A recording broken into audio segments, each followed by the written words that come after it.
Watchdog Report. I'm Mary Williams, your host. Our guest returning for part is myth versus reality. Alan has quite a large show, and I'm just going to go through part of it because it will be Watchdog Report. I'm Mary all of it, but quickly. Alan Stang is a journalist, an investigator, a magazine editor, a ghostwriter, a lecturer, an author, a nationally syndicated news commentator, a foreign correspondent for the Voice of America, a network radio talk show host for almost half a century. He is the author of the classic book on the civil rights movement called It's Very Simple. And Alan is married to a Houstonian, and he and his wife, Gail, have 5 children. Alan, welcome to the show. Good to be with you, Mary. Thank you. Now, our last show was pertained to the myth versus reality of the Martin Luther King National Holiday. And today we're going to talk about the myth versus reality of the civil rights movement as well as the 1964 civil rights legislation.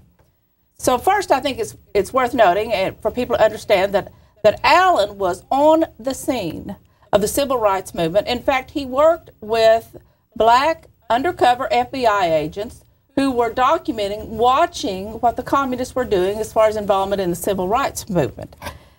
And also we need to mention again that, like the last show, which everybody really needs to watch before you watch this one if possible, is that the Kennedy and the Johnson administration were 100% behind the civil rights movement, correct? They were. Okay. Now, in your book, It's Very Simple, which I want to hold up now, written over 40 years ago, it details how the communists usurped the reform movements, the civil rights movements, the freedom movements for their own agenda, and how they did this in America as well as countries all over the world. So basically today, there's 3 questions after I read your book that come to my mind. And one is, how did the communists do this in America? What was their agenda? And how does this affect our life now? I mean, why is this important? Why are we doing this show now? So with your permission, I would like to start, if you will, with the term civil rights. What does that mean? Okay, well, Mary, to get to your first question, how they did it in this country, maybe you remember, and this is in the book, the first scheme they tried was to separate a part of the country to make it more easily subdued. They devised a scheme to break the country up into pieces.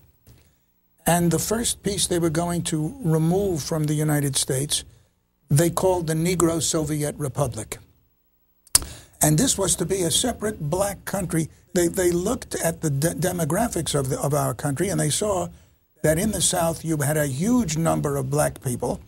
And in some parts of the southern states, you had more black people, many more than you had white people. So they thought, okay, let's go in. We will agitate for, we'll call it a Negro Soviet Republic. We'll break that chunk of the United States off in the southern states. And they sent a man here named Joseph Pogani, who called himself John Pepper when he arrived. He was a member of the Communist International, and he ran that scheme.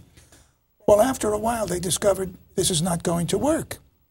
The Negroes either didn't care. That's what at the time black people were called Negroes. Right. And so they discovered that the Negroes were not interested in the idea, or they were too patriotic to do this, and so the idea fell flat. They never could get it off the ground.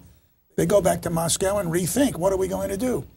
Now they come back with an idea that they called civil rights. This will be appealing. And they realized they always love to start with something real. If they don't have something real, they will invent it, but it's easier to work with something real. And by that I mean they discovered there were legitimate problems that the black people had in this country. Right. They were the aftermath of Reconstruction after the war between the states. And now you had Reconstruction, and then after Reconstruction, the reaction to Reconstruction, the viciousness, the horror of Reconstruction, you had the Jim Crow legislation.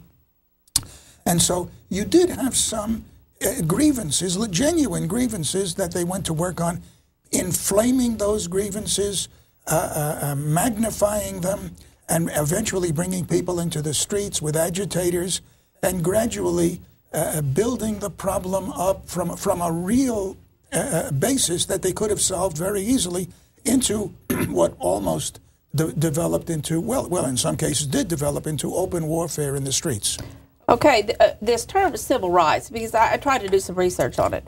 And I found that there was a Civil Rights Act that was introduced in Congress in 1866. Yes. And what I thought was interesting is one of the guys who introduced it, and I'm going to read this, pardon me, but here's how he described civil rights as, quote, the absolute rights of individuals, such as the right to personal security, the right to personal liberty, and the right to acquire and enjoy property. Well, who could be against that? I mean, that couldn't be more legitimate. That's in our Constitution. Well, right? So that's how Americans, correct me if I'm wrong, think of civil rights. Exactly. But the reality is quite different. Okay. Let's talk about the reality.